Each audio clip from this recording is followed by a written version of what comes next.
Welcome to ज़रा हट के। मुबशर ज़ैदी, वसतुल्लाह ख़ान और ज़रार खोड़ो का सलाम। बल्दियाती इंतखाबात के तीसरे मरहले में कराची डिवीज़न में जो इंतखाबात हो रहे हैं वो ही हमारा आज का बड़ा मौजू भी है। क्या होगा, बहुत सी नज़रें लगी हुई हैं अर्बन सिंध के ऊपर के जहां कहा जा रहा है कि शायद MQM का ज़ोर कुछ टूटेगा या नहीं टूटेगा, वो उतनी सीटें लेंगे या उससे ज़्यादा सीटें ले जाएंगे। पीपल्स पार्टी क्या लियारी तक ही महदूद रहेगी जैसे पहले थी। उसके अलावा एक नया जो इत्तेहाद बना है जमात इस्लामी और पाकिस्तान तहरीक इंसाफ का, क्या वो कोई मार्का मार सकेगा? यही चीज़ें ज़ेर बहस रहेंगी। उसके अलावा एक हमारे नुमाइंदे हैं इमरान हफीज़, वो भी एक ख़बर निकाल के लेके आए हैं कि इन बल्दियाती उम्मीदवारों में 30 के करीब ऐसे उम्मीदवार भी हैं जिनके ख़िलाफ़ बहुत से केसेस रजिस्टर्ड है, जिनमें से 5 के ख़िलाफ़ कत्ल के हैं, 3 के ख़िलाफ़ पुलिस मुकाबले के हैं, 4 के ख़िलाफ़ इक़दाम कत्ल के हैं, नाजायज़ असलाह के भी केसेस हैं और मनशियात के भी केसेस हैं। काफ़ी ऐसे लोग हैं। इनमें एक ग्रुप वो भी है जिनके बारे में कहा गया है कि वो रशीद गुडील जो कि MQM के रहनुमा हैं, उन पर कातलाना हमले में भी ग्रुप मुलव्वस है, तो वो भी लड़ रहा है और उनका इंतखाबी निशान ढोल है। तो इसी से समझ जाएं कि मुकाबला किस कदर कांटे का है। जी वो सर। हाँ, लेकिन हज़ारों में से सिर्फ 30 रेशो बुरा नहीं है, मतलब मजाक के अलावा रेशो बुरा नहीं है। मुझे और ये बड़ी एक खुशाइन चीज़ है कि माजी में शायद उल्टा होता था, लेकिन अभी कम अज़ कम इसका मतलब है कि बेशतर उम्मीदवार जो हैं वो तब्दीली आ रही है, वो तब्दीली आ रही है। अच्छा, ये जो फिगर्स आपने दिए, इनमें पार्टियों से एफिलिएटेड उम्मीदवार कितने हैं और आज़ाद कितने हैं? देखिए, आज़ाद जो हैं इसमें आज़ाद ज़्यादा हैं, आज़ाद, और जो पार्टियों से एफिलिएटेड हैं उसमें मुत्तहिदा के भी हैं, पीपल्स पार्टी के भी हैं, एक दो नून लीग के हैं, और लेकिन ज़्यादातर आज़ाद हैं। पैट के भी हैं वैसे, पाकिस्तान अवामी तहरीक का, लेकिन वो ज़ाहिर है क्योंकि उन्हें जीतना बीतना तो है नहीं तो हम तस्करा नहीं करते, लेकिन ज़्यादातर इंडिपेंडेंट हैं। सूरत हाल गनीमत लग रही है ख़ासी इस लिहाज से। और अगर मैं कंपैरिजन करूं उत्तर प्रदेश से और बिहार से तो फिर तो बहुत ही, बल्कि आपको तो इस खबर के बाद किसी हिंदी फिल्म का एक टोटा भी चलवाना चाहिए था ताकि उससे अंदाज़ा हो सके। वहाँ तो भाईजान सूरत हाल ये, हालांकि इलेक्शन कमीशन बहुत स्ट्रॉन्ग है और यहाँ इलेक्शन कमीशन बहुत वीक है, उसके बावजूद 2014 के इलेक्शन में एक आज़ाद उम्मीदवार यूपी में खड़ा हो गया और उसने एक नारा लगवाया, मोहर लगेगी हाथी पर वरना गोली छाती पर। जीत गया। क्या बात, वो बड़ी कंपेलिंग स्लोगन है ना सर, मैं भी वोट दे दूं अगर। अच्छा, लेकिन ये जो 30 हैं ये सिर्फ कराची शहर में है। जी। अच्छा, कराची शहर की बात। तो ये इलेक्शन कमीशन से कैसे चूक गए?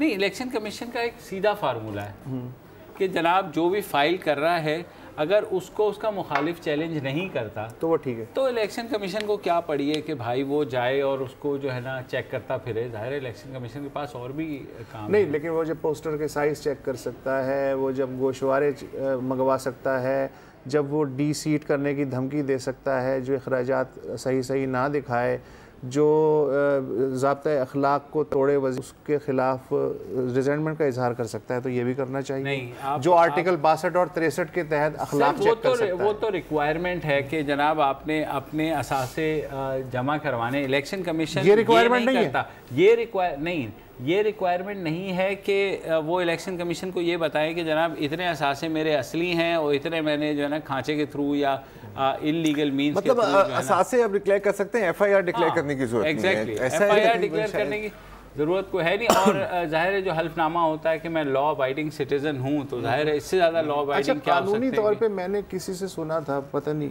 आप लोग, आप चूँकि कानून कवर करते रहे हैं, कि जब तक चार्जेस हैं जी तब तक वो इनोसेंट है। वो कुछ भी कर सकता है। मुजरिम अगर कन्विक्टेड है तो फिर अप्लाई होगा कि वो लड़ सकता है या नहीं लड़ सकता। तो ये तो सब मुल्जिम है। तो case is dismissed my Lord. अच्छा, आई थिंक अब ये छोड़ के अब बात करते हैं कि कराची में जो सिचुएशन है, अभी आप अपने इंट्रो में बोल रहे थे कि सवाल ये है कि क्या एमक्यूएम छा जाएगी या उसकी पावर कुछ थोड़ी कम होगी। अब ज़ियाउर रहमान साहब ने एक सहाफ़ी हैं और काफ़ी बाकायदगी से कवर कर रहे हैं कराची लोकल बॉडीज़ इलेक्शंस। तो आज उनका एक आर्टिकल आया है कि एमक्यूएम जानबूझ के ऑल आउट नहीं जा रही, बल्कि वो बड़ी टारगेट कर रही है अपनी कंस्टिट्यूंसीज़ को। तो ज़ियाउर रहमान साहब हमारे साथ मौजूद हैं। तो ज़ियाउर, एक बात बताएं, आपने जो ये बात की है कि एमक्यूएम इस दफ़ा बड़ी प्लानिंग के साथ और बड़ी एक सॉर्ट ऑफ महदूद किस्म की कैंपेनिंग और एक टारगेटेड ऑल आउट नहीं जा रहे, इसके पीछे आपको क्या वजूहत नज़र आ रहे हैं और इसका रिजल्ट आप कैसे देख रहे हैं? जी ज़रा ऐसा है कि इससे ये मालूम होता है कि माजी की तरह ये इलेक्शन एमक्यूएम के लिए इतने आसान नहीं है, क्योंकि हमने देखा कि माजी में एमक्यूएम अपने जो सपोर्ट बेस है, जैसे उर्दू स्पीकिंग कम्युनिटीज़ है, उससे हटकर अपना एक्सटेंड करके पश्तून आबादियों, सिंधी आबादियों या बलोच आबादियों से भी अपने बंदे खड़े करती थी। और उसने पिछले इलेक्शन में काफ़ी सीटें जीती है, सूबाई असम्बली की और कौमी असम्बली की। जिस तरह PS 128 की सीटें लांडी की, जैसे NH 239 है कैमाड़ी की सीट जो है। लेकिन इस बार हमने देखा कि उन्होंने काफ़ी यूसीओ से अपने उम्मीदवार खड़े नहीं किए, जिससे ये नज़र आता है कि ये इनकी स्ट्रेटजी हो सकती है कि क्यों हम अपनी एनर्जी ज़ाया करें उन हलकों पे जहाँ से जितना मुश्किल हो। और ये भी अंदाज़ा हो रहा है कि इनको शायद इस बार कोई टफ टाइम मिल सके जमात इस्लामी और PTI के इत्तेहाद से, तो इन्होंने अपना उसी पर फोकस रखा है जो अपना उसका ट्रेडिशनल सपोर्ट बेस एरिया। मतलब एक तरह से आप कहना चाह रहे हैं कि वो बैक टू बेसिक्स जा रहे हैं, ऐसा ही है? बिल्कुल। अच्छा, अब ज़िया एक और बात है जो अब बहुत की जा रही है, खासतौर पे सोशल मीडिया पे बहुत की जा रही है कि हमारे सामने तकरीबन हर एक पार्टी के पोस्टर हमने देखे हैं और हर एक पार्टी का कोई ना कोई उम्मीदवार है और उसके पोस्टर के ऊपर एक कलअदम तंजीम के लीडर की भी तस्वीर है, कभी कभी झंडे भी साथ लहराए जा रहे हैं। तो ये, और फिर उसके साथ साथ हमने पार्टीज से, जो मेजर पार्टीज़ हैं PP और PTI से, हमने ये भी बात सुनी है कि नहीं जी हम ऐसी कोई अलायंस टॉलरेट नहीं करेंगे। लेकिन उसके बावजूद हम देख रहे हैं कि कम से कम लोकल लेवल पर इस तरह की सेटिंग हो रही है। तो इससे हम क्या नतीजा निकाल सकते हैं कि क्या ये कलअदम तंजीमें लोकल बॉडीज़ के थ्रू एक एंट्री मारना चाह रही हैं क्योंकि वो थोड़ा सा बैकफुट पे थे? आप इसको कैसे देख रहे हैं? एक तो ये बड़ी कंफ्यूजन है कि ये कालादम तंजीमें, यही तंजीमें 2013 में इलेक्शन लड़ती है, 25,000 वोट लेती है और उसको हम फिर कालादम भी कहते हैं। एक मसला ये भी है कराची के पॉलिटिक्स में कि यहाँ सेक्ट बेस्ड जो वोट है, इसका एक बड़ा इसको हासिल करने के लिए मुख्तलिफ सियासी जमातें कोशिशें करती रहती है, चाहे वो देवबंदी मसलक के वोट हो, बरेलवी मसलक के वोट हो या शिया मसलक के वोट हो। हमने देखा कुछ दिन पहले कि एक तुर्क कॉलोनी है बल्दिया टाउन में, वहाँ के पोस्टर पे मुमताज़ कादरी की तस्वीर लगी थी, क्योंकि वहाँ पर बरेलवी मसलक के वोटर काफ़ी है, इलाहाबाद में उनके वोटर काफ़ी है। तो मुख्तलिफ टैक्टिक्स होती है आपको वो वोट लेने के लिए। जहाँ तक ये एज़बुजा की बात है, अहले सुन्नत वल जमात की, जो नए नाम से इलेक्शन लड़ रही है पाकिस्तान राइट पार्टी, उनका मसला ये है कि चूँकि उन एरियाज के अंदर कोई ना कोई मस्जिद का पेश इमाम इस पार्टी से लिंक होता है, और उस सेक्ट बेस वोट को हासिल करने के लिए कराची में मुख्तलिफ जमातों, जिसमें peoples party, ANP, PMLN, Jamaat Islami, सब ने तकरीबन इत्तेहाद की हुई है उस वोट को हासिल करने के लिए। तो ये कोई नई बात भी नहीं है, पहले भी होते रहे हैं, लेकिन इस बार इस पर काफ़ी चीज़ें हुई है। मैं ये जानना चाह रहा हूँ कि ये भी कहा जा रहा है कि ऑपरेशन की वजह से जो फ़ज़ा बनी है एक थोड़ी सी तहफ़्फ़ुज़ की, उसके सबब पिछले बल्दियाती इंतखाबात के मुकाबले में इस दफ़ा ज़्यादा आज़ाद उम्मीदवार नज़र आ रहे हैं। ये किस हद तक मफरूज़ा ठीक है? बिल्कुल, हमें काफ़ी नज़र आ रहे हैं, हर जगह पर नज़र आ रहे हैं। ज़्यादातर ये ट्रेंड जो हम देख रहे हैं, ये ज़्यादातर एमक्यूएम इन्फ्लुएंस एरियाज में बहुत कम है, but rest of the city हम काफ़ी देख रहे हैं इन चीज़ों को।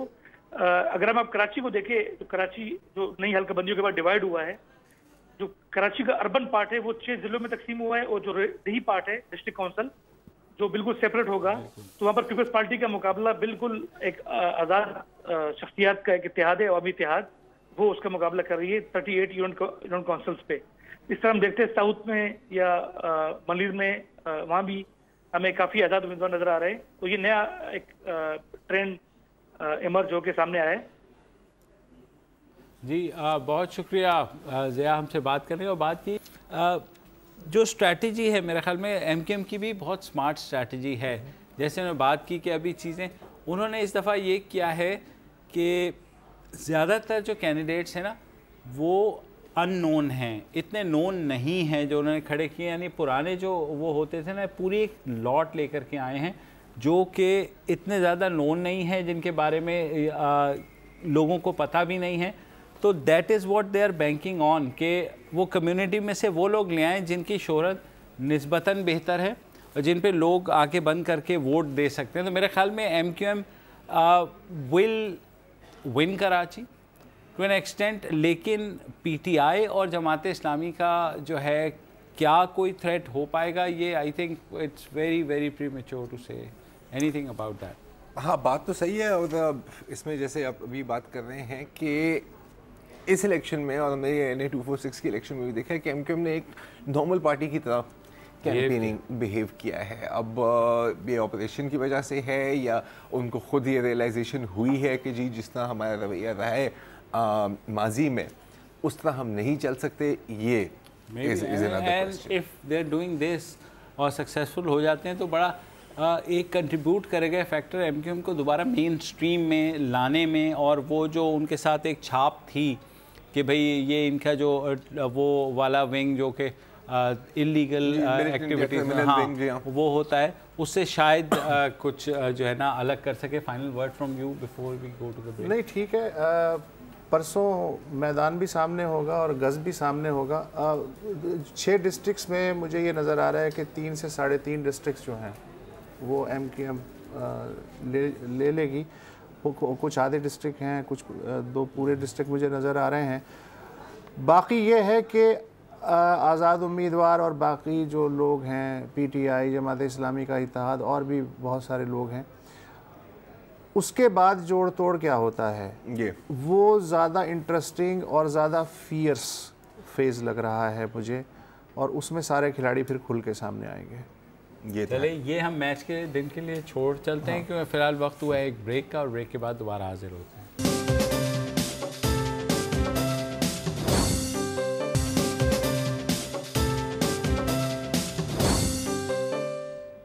Welcome back. और अब चलते हैं अमेरिका, जहां रियासत कैलिफोर्निया में एक मुसलमान जोड़े ने एक क्रिसमस पार्टी में फायरिंग करके 14 अफराद को हलाक किया है और बाद में वो पुलिस मुकाबले में ख़ुद भी मारे गए हैं, जिससे एक दफ़ा फिर अमेरिका में बहस चल निकली है कि जनाब ये जो गन कल्चर है ये हमें कहाँ लेकर के जाएगा। अभी तक मोटिव्स जो हैं उनके वाज़े नहीं हुए हैं कि आया ये टेररिज्म रिलेटेड है या कोई उनका वर्क प्लेस का कोई दुश्मनी ऐसी थी, कोई बात ऐसी हुई। क्योंकि अभी तक जो स्केची डिटेल्स आई हैं वो यही हैं कि जनाब जो सैयद रिजवान फ़ारूक हैं वो क्रिसमस पार्टी में गए थे, उनकी कोई तल्ख कलामी हुई, फिर वो अपना कोट वगैरह वहीं छोड़ के घर आ गए और अपनी 27 साला जो बेगम हैं ताशफीन मलिक, उनको लेकर के पूरे आर्मड गेयर में आए हैं और उन्होंने अंधाधुंध फायरिंग की है, जिससे ज़ाहिर है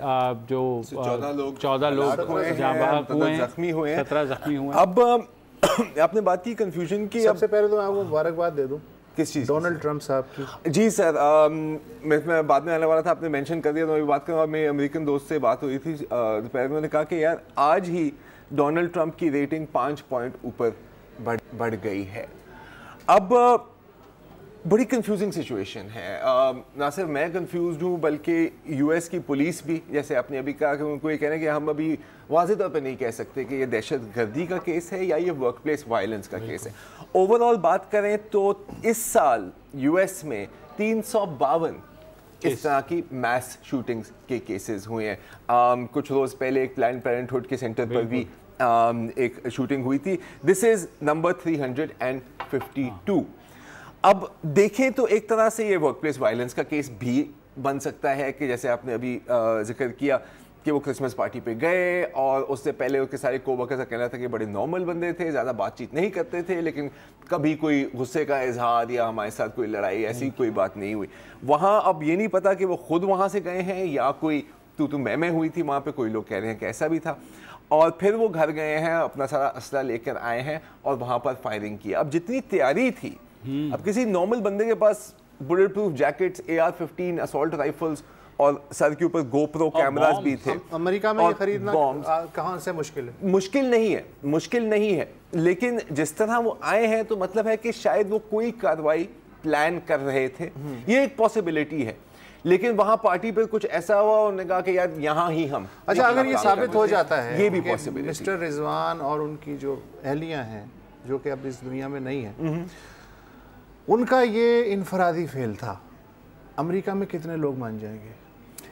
हो भी तो कोई फर्क नहीं पड़ता। मैं वही पूछ रहा हूँ ना, हो भी तो कोई फर्क नहीं पड़ता, क्योंकि एक स्केल होती है ना जी, कि जितनी डार्क आपकी स्किन है उतनी ज़्यादा आपकी टेररिस्ट बनने के चांसेस हैं। अगर आपकी थोड़ी लाइट स्किन है तो फिर आप मेंटली डिस्टर्ब्ड हैं या कोई ना कोई इशू था आपकी लाइफ में जिसको आपने मजबूर कर दिया कि आप जाके लोगों को कत्ल करें। ये है इस केस में। But if my name is Khan, if my name is Khan, then I am a terrorist. वैसे एक बात मैं कहूं कि अभी तक यूएस मीडिया ने भी इस पे फाइनल वर्डिक्ट अपना नहीं दिया, जो थोड़ी हैरानकुन बात है। आई मीन कुछ मीडिया आउटलेट्स ने बिल्कुल इसको खेला है, Muslim couple kills people at wedding Christmas party, ये हुआ है।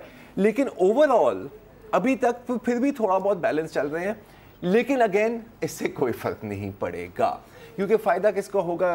घूम फिर के मेरे दोस्त डोनाल्ड ट्रंप को ही। जो मैं बार बार कह रहा हूं कि अगर इलेक्शन से पहले इस तरह का एक भी अटैक हो जाए ना सर, तो ये आप इसको अमेरिकन सदर डोनाल्ड ट्रंप। अच्छा, एक बात मेरी समझ में नहीं आती, जब भी इस तरह की वारदात होती है उसमें चाहे सियाह फार्म इन्वॉल्व हो, सफ़ेद फार्म इन्वॉल्व हो, हिस्पैनिक हो या मुसलमान नाम का कोई आदमी हो, एकदम होता है साहब गन कंट्रोल। अच्छा, इवन प्रेसिडेंट ओबामा भी बेचारा रो धो के रह जाता है कि यार मैं कुछ नहीं कर सकता। तो अमेरिका में जो नेशनल राइफल एसोसिएशन है, जिसके बारे में मैंने ये सुना है कि रिपब्लिकन वोट बैंक अगर कहीं है तो नेशनल राइफल एसोसिएशन सबसे ज़्यादा है, और ये अमेरिका की सबसे बड़ी कैंपेन फंडिंग भी रिपब्लिकन पॉलिटिशियंस को बहुत करते हैं। फिर रोना किस बात का कि वो तो कहते हैं कि सेगमेंट के तहत आप तोप भी खरीद सकते हैं अगर आप अफोर्ड कर सकते हैं सेल्फ डिफेंस में। तो जब लोग मरते हैं तो उस पर कुछ लोग चीखते हैं, कुछ चिल्लाते हैं, हमारे यहाँ वाला हिसाब किताब है, और उसके बाद सब ठीक हो जाता है। और फिर अगली वारदात में जिसमें 23, 24, 30 लोग हलाक हो जाएं उसका इंतज़ार करते हैं। तो ये बात उनकी समझ में क्यों नहीं आती? मुझे आप बताइए कि सर पे मैं हथौड़ा मारूंगा, गवर्नमेंट जब निकलेगा तो मैं आपके पीछे क्यों भागता हूँ कि किसने हथौड़ा मारा? सर उनके लिए सेकंड अमेंडमेंट ऐसे है जैसे पाकिस्तान में कुछ लोगों के लिए ब्लास्फेमी लॉज हैं कि आप इसके ऊपर डिबेट भी नहीं कर सकते, नहीं तो आप वाजिबुल और भुगत भी रहे नहीं। लेकिन अच्छा, उनका इन तरह के केसेस में क्या मौक़िफ़ होता है, उनका रिस्पॉन्स क्या होता है? सैंडी हुक, ठीक है, और ये सैंडी हुक के बाद सबसे इस तरह का मैस कैजुअलिटी। हाँ, नाज़रीन को बता दें, सैंडी हुक एलिमेंट्री स्कूल में दिसंबर 2012 में एक साहब ने 27 अफराद को हलाक कर दिया था, लोन मर्डर। बिल्कुल। अब अच्छा, इसके बाद बहुत लोगों ने कहा था कि यार अब तो बस गन कंट्रोल होगी ही होगी, और ऐसा बिल्कुल नहीं हुआ। एनआरए ने क्या कहा? एनआरए ने कहा कि जी हम तो हमेशा कहते हैं कि अगर किसी बुरे बंदे के हाथ में बंदूक हो तो उसको सिर्फ एक अच्छा इंसान ही रोक सकता है जिसके हाथ में भी बंदूक हो। चनाचे हम कहते हैं कि सब लोगों के पास बंदूकें होनी चाहिए। दुनिया का सबसे ताकतवर आदमी बराक ओबामा, वो भी इसको कंट्रोल नहीं कर सकता, क्योंकि ये अमेरिकन पॉलिटिकल सिस्टम ही इस तरह बिल्ट है। क्योंकि उनका आखिरी साल है तो अब तो वो वैसे he has resign. Sandy hook के बाद एनआरए का कहना था कि जी अगर किंडरगार्टन टीचर्स, हर किंडरगार्टन टीचर के पास एक 9 मिलीमीटर होनी चाहिए, ताकि इस तरह का कोई बंदा आया तो खुद ही। यहाँ भी जब ये मैसेकर हुआ था 16 दिसंबर को आर्मी पब्लिक स्कूल का, तो उसके बाद बाकायदा सीरियसली ये तजवीज़ दी गई थी कि असातिज़ा मुसल्लह होने चाहिए और उनको असलहा और ट्रेनिंग वगैरह दी जाए। फिर पता नहीं उस तजवीज़ का क्या हुआ। तो अमेरिका में तो ये इम्प्लीमेंट हुई थी, मैं शायद कुछ हद तक इम्प्लीमेंट हुई थी।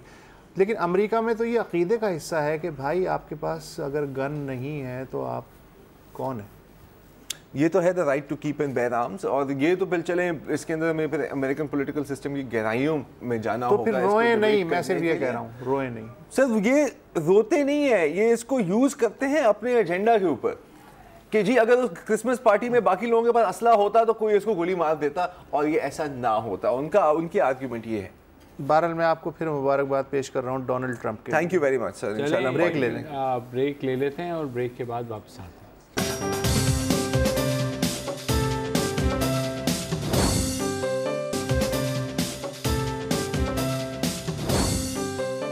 Welcome back.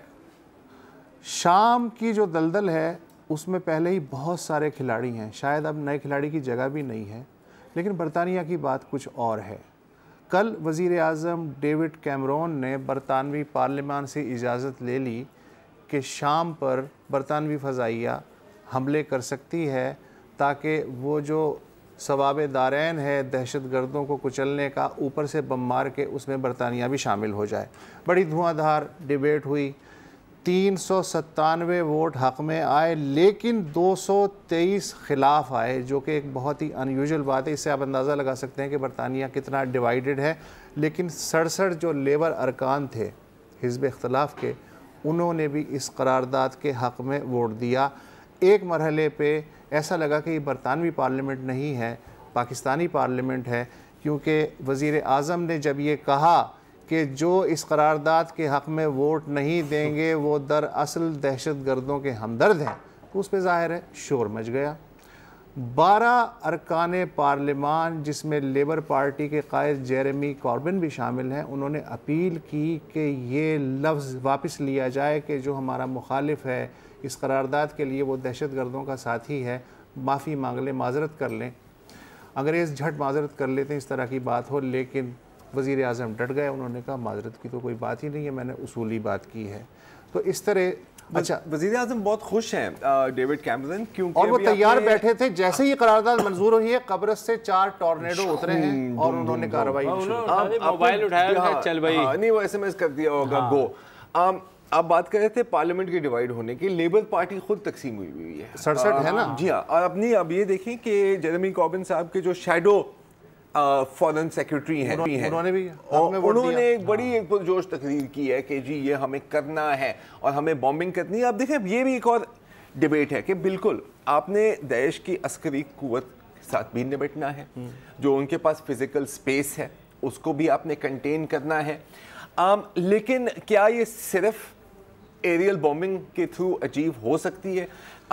इसके जवाब में एक वीडियो मैंने निकाला हुआ है कि पिछले 14 सालों से हम यही देख रहे हैं कि सिर्फ कुव्वत से अगर आप सोच रहे हैं कि आप दहशतगर्दी को कंट्रोल कर लेंगे या उनकी कमर तोड़ देंगे या ख़त्म कर देंगे, तो ऐसा नहीं होता। ज़रा ये वीडियो दिखाएं और बताएं कि असल में इस 14 सालों में हमने देखा क्या है सिर्फ अस्करी कुव्वत इस्तेमाल करके। चलाएं जी।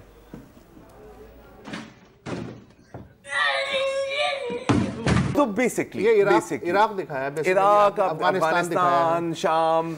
लेकिन इस दफा मामला देखें, हर जो हुक्मरान है वो ये समझता है कि जो पिछले के साथ हो चुका है वो मसलन टोनी ब्लेयर के साथ, वो मेरे साथ नहीं होगा। टोनी ब्लेयर साहब ने भी यही यकीन दिलाया था कि मास डिस्ट्रक्शन के हैं और हम 45 मिनट में वो मिसाइल पहुंच सकता है हमारी तरफ। वो सारा चूरन बेचा और उसके बाद जो है देखा आपने कि उनके साथ क्या हुआ, और फिर उनके जो पैटर्न है बुश साहब, उनके साथ क्या हुआ। इन्होंने डेविड कैमरून साहब ने ऐवान को यकीन दिलाया वोटिंग से पहले कि हमारे जो तैयारे हैं वो ठीक ठीक निशाने लगाते हैं, और इसका सबूत उन्होंने ये पेश किया कि इराक़ में पिछले साल जो भी रॉयल एयरफोर्स की कार्रवाइयाँ हुई हैं उसमें कोई सिविलियन नहीं मरा। Can you imagine? नहीं, ये प्राइम मिनिस्टर ने दावा किया। मैं 100% उन पर बिलीव करता हूँ, और पार्लियामेंट ने भी बिलीव किया आपकी तरह, क्योंकि जो जिस पर बॉम्ब गिरता है वो दहशतगर्दी है, या अगर नहीं था तो मरने के बाद तो बन ही जाता है। अच्छा, इस पूरे मामले में जेरेमी कॉर्बिन साहब जो हैं उनको किस बात की सज़ा मिली? वो थोड़ी सी अक्ल की बात कर रहे थे। उन्होंने कहा देखें, मुझे इस पे कोई एतराज़ नहीं है कि आप दाइश के ख़िलाफ़ जा रहे हैं, ऑल आउट जा रहे हैं, लेकिन सिर्फ फ़ज़ाई बमबारी से पिने चुभ हो सकते हैं आप उन्हें ख़त्म नहीं कर सकते। अगर आपको ख़त्म करना है तो बूट्स ऑन द ग्राउंड, आपको फिज़िकली वहाँ जाना पड़ेगा। लेकिन अगर आपने उन्हें सिर्फ ज़ख्मी छोड़ दिया तो बरतानिया मज़ीद गैर महफूज हो जाए। बिल्कुल। एक और अकल की बात है, मैं मुख्तसर अंदाज में बोलूँगा। निकोलस हेनेन साहब एक फ्रांसीसी सहाफ़ी हैं, 10 माह तक वो दाइश के कैदी रहे हैं, ठीक है। अब उन्होंने एक स्टेटमेंट जारी की है आज, और ये जो जिहादी जॉन है उसकी कैद में थे, मोहम्मद अल राजी उर्फ जिहादी जॉन। वो कह रहे थे कि यार ये एक ट्रैप है देश का जिसके अंदर आप आ रहे हैं। वो बंदा ये जंग नहीं जीतेगा जिसके पास सबसे ज़्यादा असला है, सबसे ज़्यादा जदीद असला है। वो ये जंग जीतेगा जो लोगों के दिलो दिमाग जीत जाए, जो लोगों को अपनी तरफ ले आए। अब ये भी सही है, ये भी सही है, लेकिन इसका ये मतलब नहीं है कि आपको फौजी कार्रवाई नहीं करनी, आपको दोनों चीजें साथ साथ करनी होगी, नहीं तो शॉर्ट टर्म में आप जीत जाएंगे, लॉन्ग टर्म में ये दोबारा मसला आपके अच्छा, इस सवाल का जवाब देने की बिल्कुल ज़रूरत नहीं है कि जिन्होंने आधी दुनिया पे हुकूमत की और जो इस वक्त पूरी दुनिया पे हुकूमत के दावेदार हैं, यार उन्हें अक्ल क्यों नहीं है? ब्रेक ले लेते।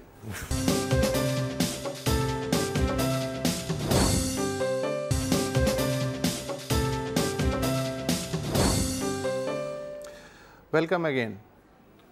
आज दुनिया में माजूरों का आलमी दिन मनाया जा रहा है। अक़वाम मुत्तहिदा के आदाद व शुमार के मुताबिक इस वक्त दुनिया में जो 7 या 8 अरब जितने भी इंसान बसते हैं, उनमें से 15% किसी न किसी ज़हनी या जिस्मानी माजूरी का शिकार हैं या पेचीदगी में मुब्तला हैं। पाकिस्तान ने 2011 में अक़वाम मुत्तहिदा के चार्टर बराए माजूरान पे दस्तखत किए, हालांकि ये चार्टर 2006 में मंजूर हुआ था।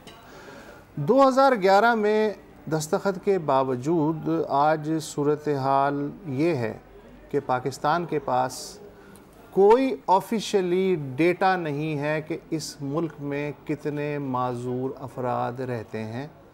उस बात को तो छोड़ दीजिए कि उनको सहूलतें क्या मिल रही हैं और उनकी रजिस्ट्रेशन और रोज़मर्रा मसाइल और ज़िंदगी के क्या मसाइल हैं। हर साल ये दिन आता है, हर साल हम एक रस्मी अंदाज में चीखते हैं और अगले 24 घंटे बाद हम अगले साल तक इस चीज़ को भूल जाते हैं। लेकिन आज हमें कोशिश करनी चाहिए कि जो प्रैक्टिकल चीज़ें हैं, इसलिए कि आदाद व शुमार तो बहुत वो तो बातें करते रहेंगे, डेटा हमारे पास किसी चीज़ पर नहीं है क्योंकि सेंसस हमारा होता नहीं है। आप मुझे एक बात बताएं कि छोटी बातें कर लेते हैं, इम्प्लीमेंटेबल बातें कर लेते हैं। एक्सेस ठीक है, आप अक्सर देखेंगे कि बैंक है या हस्पताल इवन समटाइम्स तो सीढ़ियाँ लगी हुई होंगी, लेकिन माजूरों के लिए वहाँ पर क्या फैसिलिटी, आप कैसे जा सकते हैं? हमें भी आप देख सकते हैं कोई जगह हैं जहाँ पर रैंप्स लगे हुए हैं, बहुत जगह हैं लेकिन नहीं है। अब ये करना कितना मुश्किल काम है? वॉशरूम्स बनाना कितना मुश्किल है कि जहाँ आपने 4 नॉर्मल लोगों के लिए वॉशरूम बनाए हैं, अगर व्हील चेयर वालों के लिए या दूसरे लोगों के लिए एक वॉशरूम जो है मुख्तस कर दें। पार्किंग में अलबत्ता शायद ये है कि जब 1000 गाड़ियों की आप जगह रखते हैं तो उसमें से 3 या 4 गाड़ियों की आप जगह रख देते हैं, जो कि हातिम ताई की कब्र पे आप लात मारते हैं। फुटपाथ ठेकेदार बनाता है ना, सरकारी ठेकेदार बनाता है, उसको सिर्फ इतना कहना है हुकूमती अहलकार को कि मेरी जान, जब ये तू फुटपाथ बना रहा है तो जहाँ से ये शुरू हो रहा है और जहाँ ख़त्म हो रहा है उसको स्लोप की शक्ल में बना दे, ताकि कोई व्हील चेयर वाला आराम से उससे गुजर सके। लेकिन जाहिर है कि कॉमन सेंस की बात है तो ये नहीं हो सकती। बसें और ट्रेनें या वैगनें, उन पे क्या करना है? आपको एक इजाफी वो लगाना, रैंप लगाना है, रैंप की बजाय वो भी लगा दें, फुट स्टैंड टाइप, हाँ वो लगा दें, वो नीचे आ जाएगा उससे आराम से। आपको अंदाज़ा नहीं है कि एक स्टेप जो आपके लिए बिल्कुल मामूली सी चीज़ है और आप समझेंगे ये क्या है, वो एक माजूर के लिए ज़मीन आसमान का फ़र्क साबित होता है। सबसे जो मुझे रोने आया आदाद शुमार देखते हुए वो नादरा का डेटा है। ये जनवरी का डेटा है, अब हो सकता है इसमें मज़ीद इजाफा हो गया हो कि जनवरी, इस साल की जनवरी तक 9 करोड़ के लगभग शनाख्ती कार्ड नादरा ने जारी किए।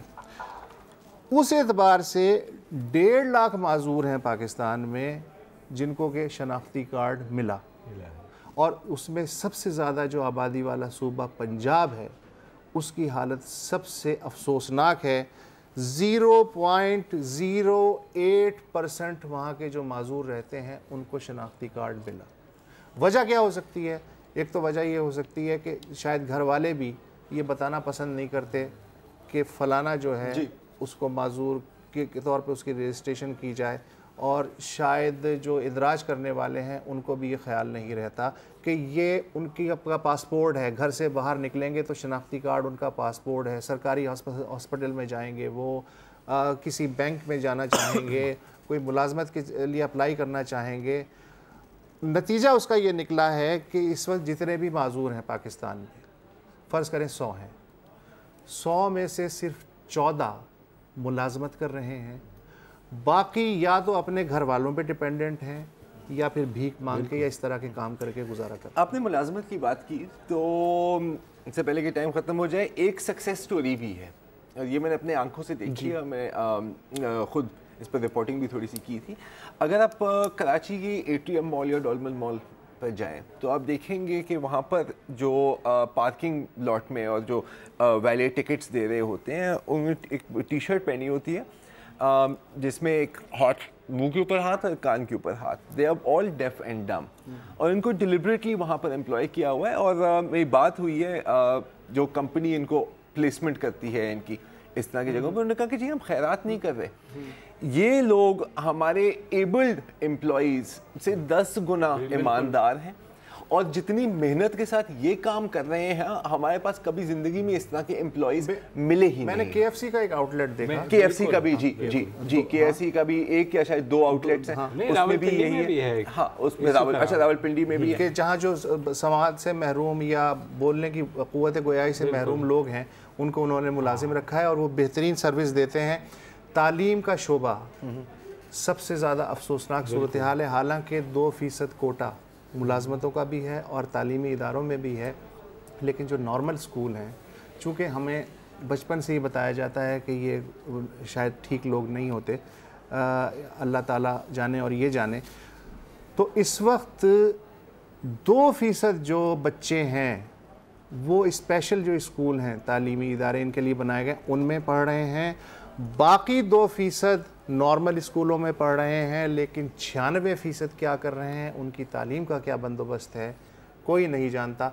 अच्छी बात सिर्फ ये है कि रेलवे में सफ़र करेंगे तो 50% रियायत मिलेगी और PIA में सफ़र करेंगे तो 50% रियायत मिलेगी। ये है काला।